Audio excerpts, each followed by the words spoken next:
Affaires Sahel. Formidable. Donc, avant tout propos, je tenais d'abord à remercier les organisateurs de ce webinaire, notamment le CIRAD, la CPF et le ministère en charge de l'agriculture, et aussi les autres partenaires qui ont contribué d'une manière ou d'une autre pour la réussite de ce webinaire.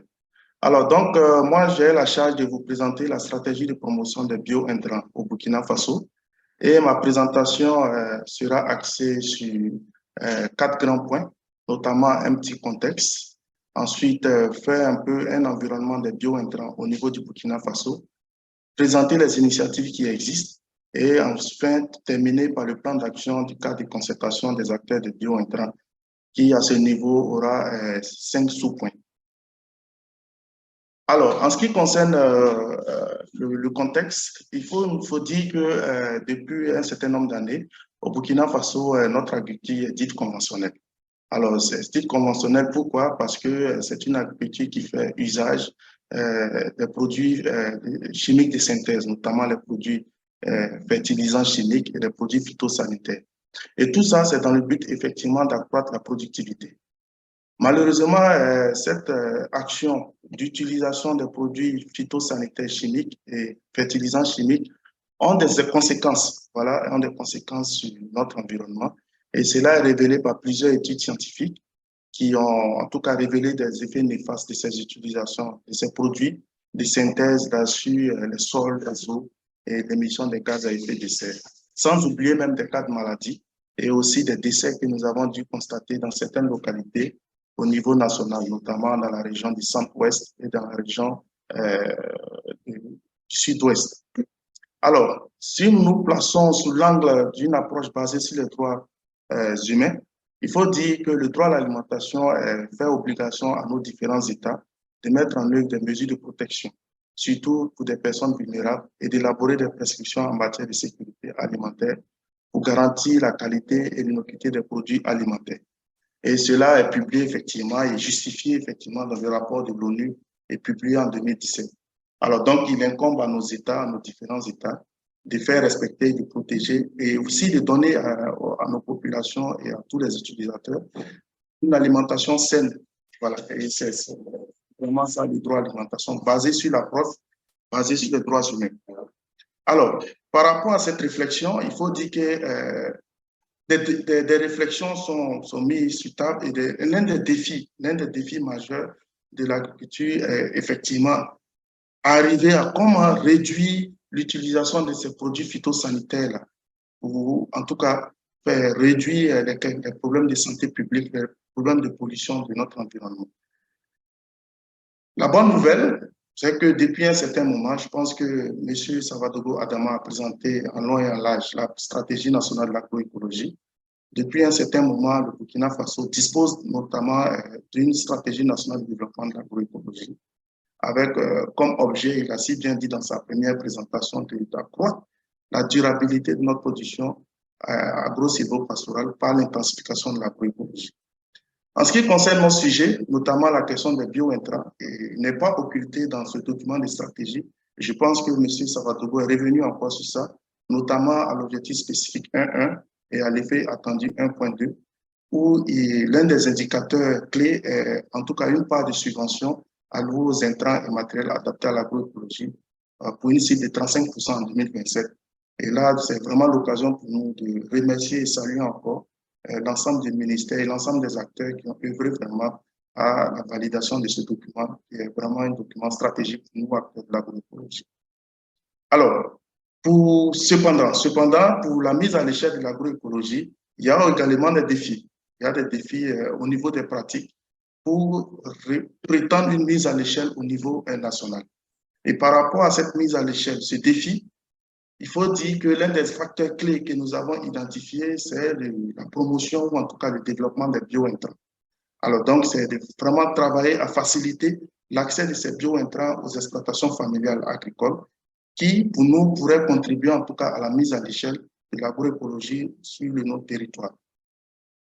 Au vu de cette situation, pour la promotion de ces bio-intrants, il est important de notifier quand même des défis.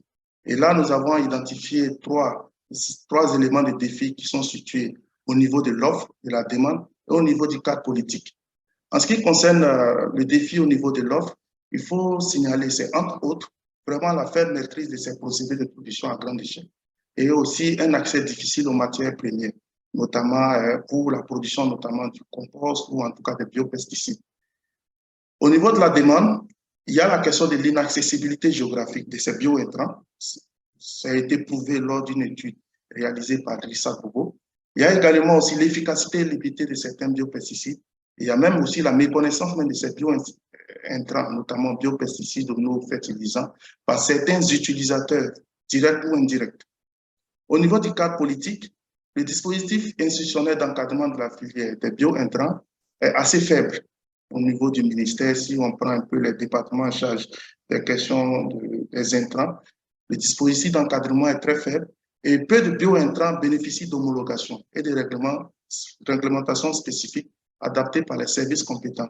Le constat, c'est que pour la plupart des produits qui sont en tout cas mis sur le marché en termes de fertilisants ou de pesticides sont homologués par le comité sérieux des pesticides, mais en ce qui concerne les biointrants, il est difficile en tout cas, ou même voire impossible, une homologation de ces biointrants. Alors, pour revenir un peu sur la question de l'environnement des biointrants au niveau national, nous avons fait focus sur deux grands axes, notamment au niveau de la production, la commercialisation et les utilisations. Il faut dire que nous distinguons, il n'y a pas parmi plusieurs organisations qui existent au niveau national, nous avons distingué entre autres, je précise, entre autres, la SCOPS FFIMA, qui est la société coopérative simplifiée des fabricants et fournisseurs d'intrants et de matériel agroécologique. Alors, c'est une organisation composée d'une vingtaine de promoteurs de biointrants et qui, en tout cas, offre aux institutions publiques et privées ainsi qu'aux producteurs individuels ou groupés des engrais organiques et solides, des engrais organiques foliaires, des pesticides biologiques, des hydro-retenteurs, des semences forestières et maraîchères et aussi des équipements agroécologiques. En ce qui concerne les acteurs eux-mêmes, nous avons plusieurs catégories d'acteurs qui sont impliqués effectivement dans la dynamique de promotion des biointrants au niveau national. Pour ce qui est de la recherche et développement, l'accent est beaucoup plus mis sur le CNRST, notamment à travers ces instituts spécialisés dans l'INERA et l'IRSAT.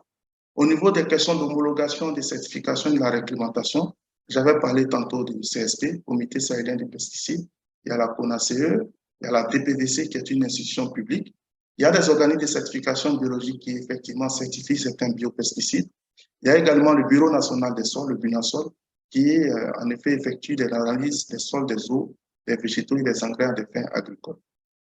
En ce qui concerne les utilisations, notamment les utilisateurs, il y a des producteurs individuels, il y a des fêtières des organisations paysannes, notamment la FENOP, la CPR, la Chambre nationale d'agriculture et le Conseil national d'agriculture biologique. Toujours au niveau des acteurs, il y a la question de production et ménage. Et là, c'est beaucoup plus les sociétés coopératives qui produisent des biointrants, notamment la SCOPS FFIMA, entre autres. Il y a également des coopératives ou des sociétés coopératives de producteurs qui excellent aussi dans la production de biofertilisants, de biopesticides. En ce qui concerne les actions de formation, sensibilisation et vulgarisation, il y a la DPVC qui revient, notamment la DPVC, une institution publique. Il y a la SCOPS FFIMA, en plus de la production, excelle aussi dans la formation et la sensibilisation. Il y a certaines coopératives, des OP, des groupements de producteurs, et également aussi des ONG ou associations qui travaillent fortement aussi dans les questions de formation et sensibilisation. L'avant-dernière action ou rôle et responsabilité, c'est la distribution et la commercialisation. Et là, c'est les entreprises, notamment Agrodia, la SCOPS FFIMA qui revient dans la commercialisation des biointrants. Il y a des commerçants grossistes. Et enfin, le dernier point, les appuis transversaux. Et là, ce sont beaucoup plus les ONG nationales ou internationales, les développements qui interviennent évidemment dans l'appui à une agriculture durable. Au Burkina Faso, à travers des projets et programmes qu'ils essaient de mettre en œuvre au niveau national où il y a un focus sur la promotion des biointrants. Alors, pour ce qui concerne le point sur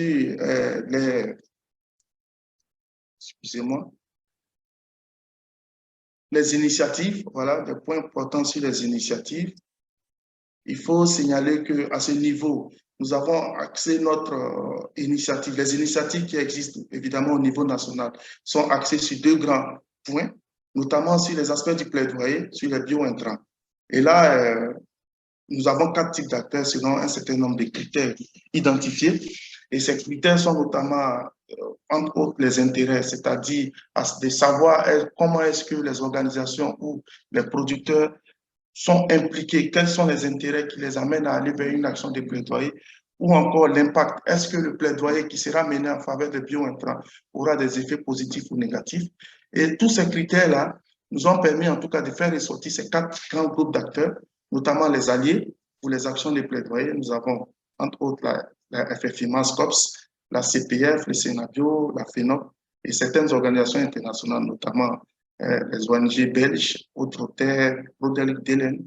Il y a également aussi le SPON avec le groupe thématique agroécologie, sécurité alimentaire et nutritionnelle. Le deuxième groupe d'acteurs, c'est les partenaires neutres. Nous avons dit partenaires neutres parce qu'ils n'ont pas un positionnement clair. Et là, c'est beaucoup plus Agrodia et la centrale d'approvisionnement d'intrants et de matériel agricole, notamment la CAIMI. Toujours en lien avec les 4 critères que j'avais cités, il y a des adversaires qui, pour eux, en tout cas, si je prends les critères peut-être de l'impact, peut-être que le plaidoyer puisse avoir un impact négatif sur leur action. Ce sont entre autres la compagnie industrielle de production agricole et marchande, la CIPAM, il y a les Safito, il y a Tropica Prochem et j'en passe.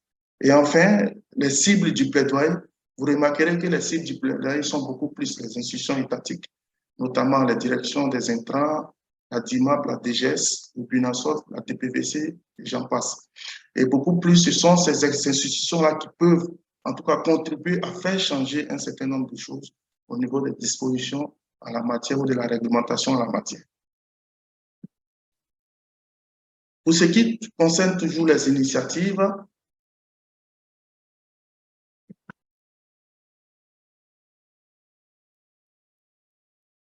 la Chine qui est plantée.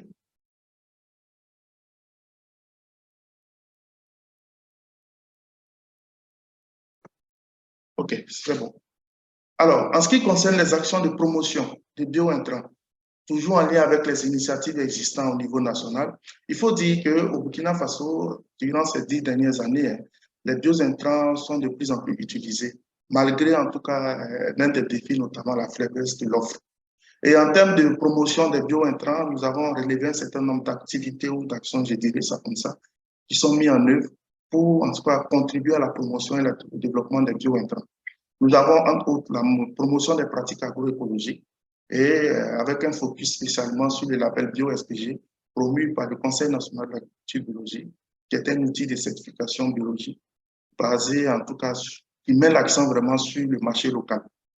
Alors, la deuxième action, c'est la mise en place des documents et guides techniques et pratiques agroécologiques qui est mis en œuvre par un certain nombre d'institutions publiques au niveau de la recherche et aussi au niveau privé. Il y a des ONG associations qui ont en tout cas travaillé à mettre en œuvre des fiches techniques en lien avec les bio-intrants. Voilà. Troisième action, c'est l'existence des plateformes d'information sur l'agroécologie qui contribuent effectivement à promouvoir les bio-intrants. Quand on prend un peu la CPF qui a actuellement un projet en cours qui, parmi entre autres activités, la mise en place d'une plateforme d'information sur l'agroécologie qui contribue à diffuser en tout cas les bio-intrants qui existent. Il y a également le Conseil national d'agriculture biologique qui a sa plateforme d'information, notamment son site web, qui contribue aussi à diffuser les bio-intrants et les fiches techniques existantes en la matière. Il y a la mise en œuvre des projets PACT, projet agriculture contractuelle, qui est porté par le ministère de tutelle, notre ministère de tutelle, à savoir l'agriculture. Et c'est parmi ces projets, des actions concrètes sont inscrites, notamment pour la promotion, en tout cas des bio-intrants. Il y a également aussi la mise en œuvre du programme coton biologique, promu par l'Union nationale des producteurs du coton du Burkina, qui, à travers ce programme, met un accent particulier sur les bio-intrants par la vulgarisation et la promotion, effectivement, des bio-intrants. Et enfin, une des initiatives nouvelles, je dirais nouvelle parce qu'elle est née depuis l'année passée, par un certain nombre de projets programmés en œuvre par les ONG, qui ont permis la mise en place d'un cadre de concertation des acteurs des bio-intrants. C'est une initiative nouvelle et qui, pour nous, est innovante dans la mesure où ce cadre de concertation faire l'effort de fédérer en tout cas tous les acteurs qui sont actifs dans la promotion des bio-intrants. Et là, nous avons toute une diversité d'acteurs qui sont en tout cas impliqués dans ce cadre de concertation.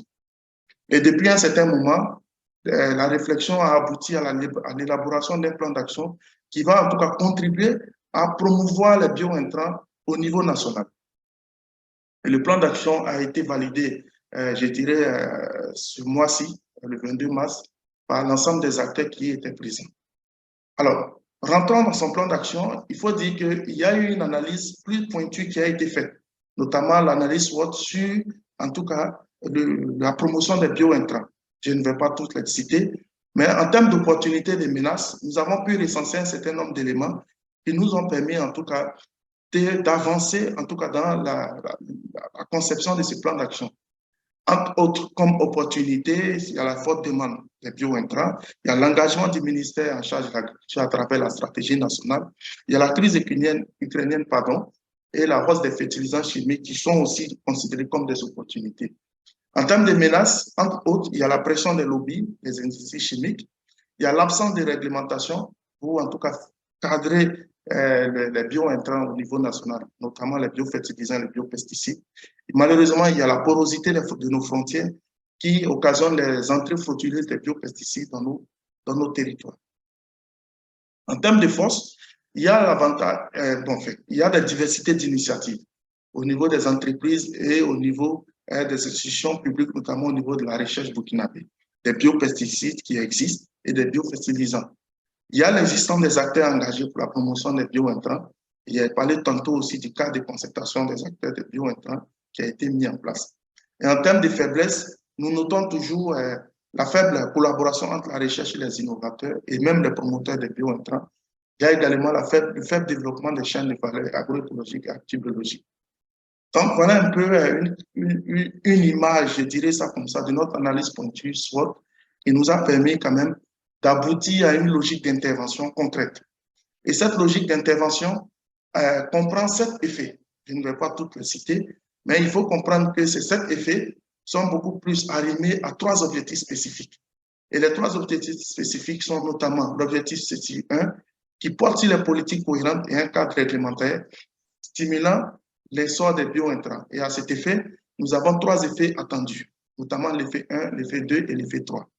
En ce qui concerne l'objectif spécifique 2, là, c'est beaucoup plus les producteurs et les consommateurs, notamment les utilisateurs finaux, qui vont adopter effectivement les bio-intrants et les produits, évidemment, de l'agriculture biologique et de l'agroécologie. Et là, nécessairement, ça passe par 2 effets, l'effet 4 et l'effet 5. Et enfin, l'objectif spécifique 3, les bio-intrants qui répondent aux besoins spécifiques aux producteurs, notamment la question de la qualité et de l'accessibilité, et aussi la disponibilité. Et à cet effet, nous avons 2 effets attendus, dont l'effet 6 et 7. Et tout ça concourt à l'atteinte d'un objectif global, notamment de contribuer à la transformation et à la durabilité des systèmes alimentaires au Burkina Faso par le développement inclusif du secteur des bio-intrants. Alors, toute une série d'activités ont été glanées. Je ne vais pas revenir sur ces activités, mais on pourra quand même les partager avec l'ensemble des participants. Mais je rappelle que toutes ces activités sont arrimées aux 7 effets attendus présentés précédemment. Quels sont les acteurs qui sont impliqués dans la mise en œuvre de ce plan d'action qui pourrait en tout cas contribuer fortement pour nous à la promotion des bio-intrants au niveau national?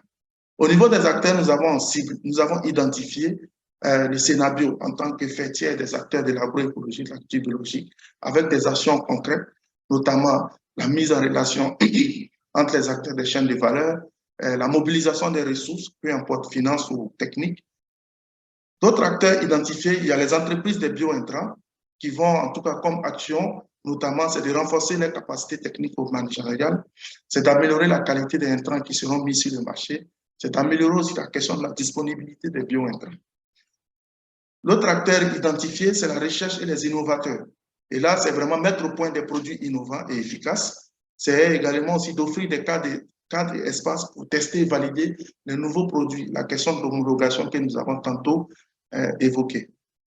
Il y a également l'État, beaucoup plus axé sur les actions de plaidoyer, qui va effectivement faciliter la passation des innovations et autres produits de la recherche vers les producteurs et les entreprises.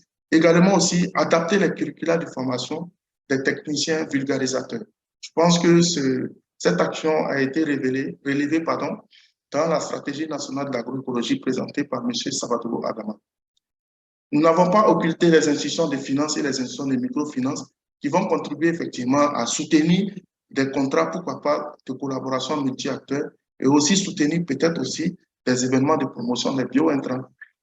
Et l'avant-dernier acteur, c'est les ONG, les associations de développement et certains partenaires techniques qui vont concourir à soutenir les entrepreneuriats, notamment sous le secteur bio-intrant, et aussi de contribuer aussi à la formation et à la subvention aux bio-intrants pour les producteurs, pour contribuer aussi à la mobilisation des ressources, notamment financières. Et enfin, les utilisateurs finaux, notamment les exploitations agricoles et les consommateurs, c'est l'adoption évidemment des bio-intrants et la production des bio-intrants, et aussi leur engagement dans les actions de plaidoyer qui seront mis en œuvre par les acteurs précédemment cités. Alors, notre plan d'action, au total,